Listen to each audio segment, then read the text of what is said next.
One morning, me and Flo was down in the garden, and a raven come out of nowhere. Beulah's working on the throat of her raven at her low table under the poplar. Flew right toward us, talking like, scolding. Asked Flo, "Corpse, corpse." I seen him again this morning. Seemed like he stopped by just to let me look at him. He don't come along so often as a crow. I've been trying to get him finished, but Clarice wouldn't let me. Just fussing as usual. I thought maybe she wouldn't do it again. I was putting a whistle in him. I was trying to get that throaty call in him. I'd set him up there, and I was studying him. And Clarice called, fussing. She was keeping me from working. I was trying to make the whistle throaty. I didn't think she'd do it again. I didn't think she'd do it today. Corpse, corpse, corpse, corpse, repeats Beulah, absorbed as she probes deeper down the throat with her toothpick. I want to remember it. I want to let it blow all the way through his body. I can't get it though, just like I hear him. But I keep trying, you see, experimenting with it. It helps my mind. I got some closer, a little closer. It'll help me do my bird plaque anyhow. I've still got to get some feathers on him. If I don't like 'em, I'll take 'em off. I seen him again this morning. I was right here, and I looked up, and here goes the raven. He flew into one of them maples in between the two pines, and he perched there, just to let me see him, it seemed like. Well, take a look himself. Is that me? Beulah laughs hoarsely as she works on, dampening her fingertips in water in her cracked coffee cup. But when a raven comes over, it's a sadness like. But he didn't call. He just perched there. He didn't make a sound. The day before Luther died, he got up in a tree around the well there. He just sat there and called and called. Corpse, corpse. I tried to get to him, to see him up close, but he kept moving. He wouldn't sit still, but he called. She picks at his throat patiently with her toothpick, then brushes it carefully with her toothbrush. Corpse, corpse. Like he was talking to me, like he had a message for me. She dabs at the brush marks with the brush repeatedly.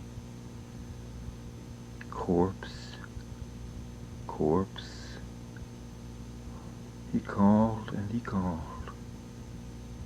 Then I seen him going away.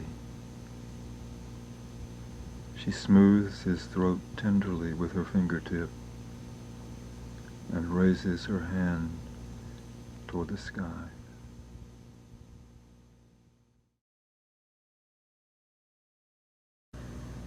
I felt so bad that day. I reckon I got to studying from the beginning of time, how all life got started. I had a sad feeling.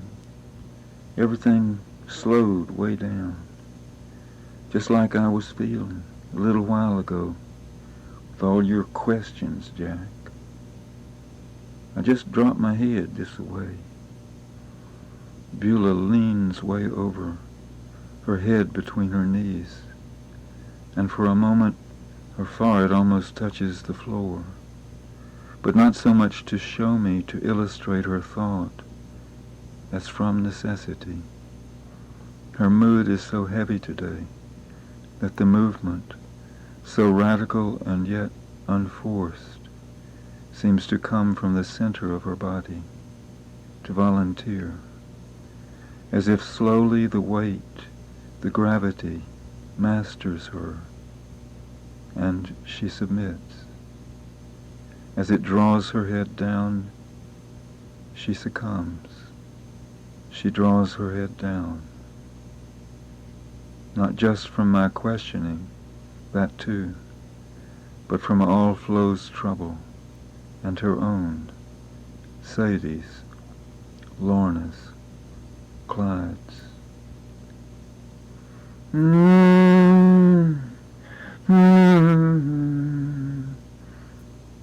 Old Satan showed him the new Adam. I could see these depths with all this coiling, these streams of people. Beulah twists her hands into a spiral that rises slowly from the level of her chest over her head.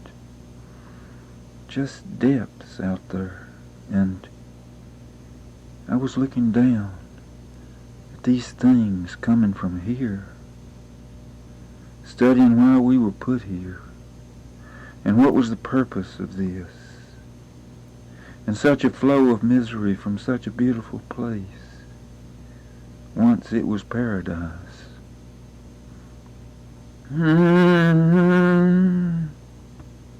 He lost it. We started out in a straight line, and then it was a coiling, till it was one huge person, a face, and all these others, they were flowing like they was in vapor or water or some huge flowing thing. And now I wonder if I could still see it. I'm trying to see it now. That the Word of God is ignored. I can visualize it, but still, I can't get it with the depths like I saw it then. And I think I should try it. When all at once it's then, it'll trail from thought then. Something like I'm thinking, sad, slow-like. Then it'll come from that. The picture will pop out like a dream. Ephesians. Oh, because fear hath torment. You think of Eden and all that come from that, from two people.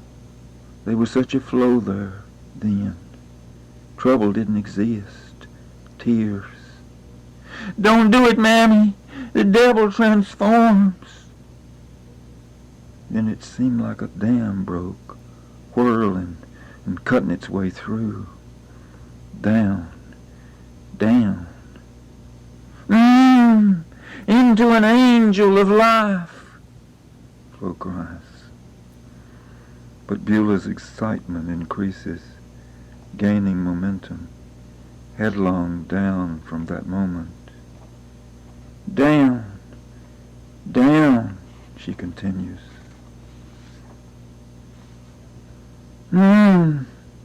Adam had dominion. Maybe that's why people don't want to believe in the Bible. They don't think that could possibly have happened.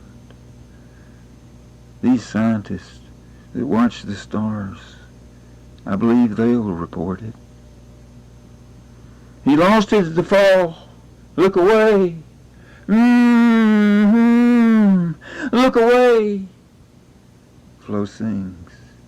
And they rest not day or night. It'll be a small light first, like one they never saw. Little children. Then it'll get slowly bigger, nearer. Little children, it is the last time. blessing and glory. Neither shall there be any more pain. Flo's right. This Jerusalem won't be found. It'll come from where it is. All eyes will see. Behold, the tabernacle of God. This is the rapture Flo sings. That light will shine on the... Behold, Mammy,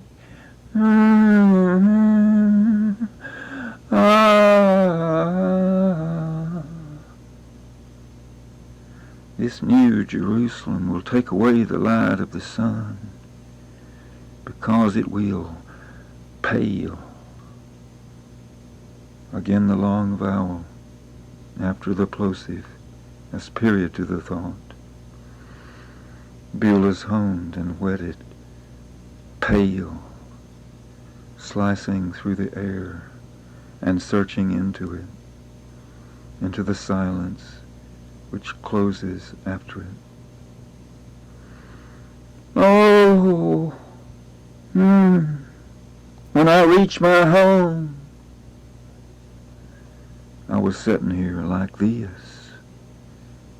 Beulah is bowed far over, her head in her hands, elbows on knees, eyes toward the floor. And it come to me. It come upon me like, prepared as a bride. These people, when they first started out, there was a Russian.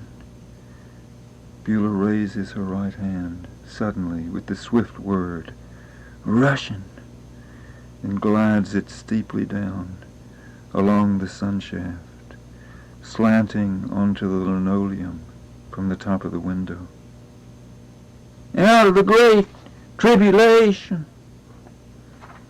Down, down glides the hand, but her left receives it, cushions it at the bottom of the slide, breaks, nestles it, where thousands of tiny motes hang between sofa and recliner.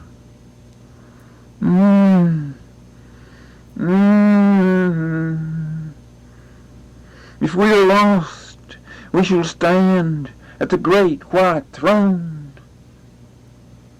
Then there was a swirling, Beulah hisses, swirling, as she slips one hand from its nest in the other and revolves it, circling the nest, drawing the hand out, mill-like, swirling into the motion it describes,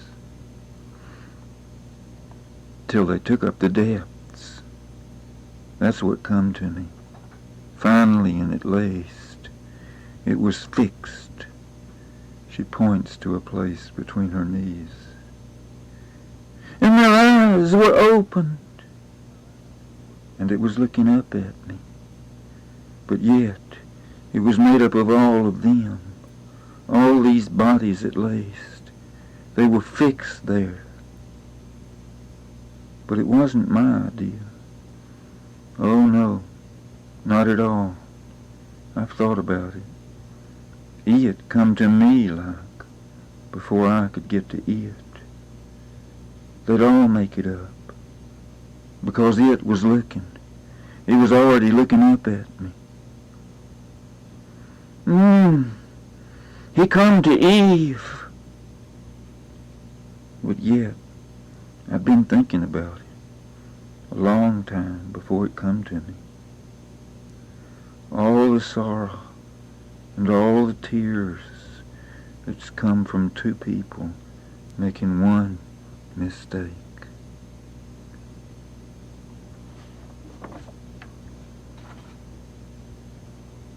Now Philo, he don't think that. He don't think Jesus come here and was born of the Virgin Mary. He wants to leave that out. He wants to put in that people are born again, as spirits or as animals, as plants even, according to how they live. He has life going on and on that way. You might have been an angel, or you might be one yet. You might be a dog, or a coon, or a fish next time. You might have been a shellfish way back there, or up ahead, another person, a meaner person, or maybe a little better. I sense that Beulah's still turning these ideas over in her mind, with a certain fascination, even wonderment, and with a good deal more respect than she usually gives to Philo.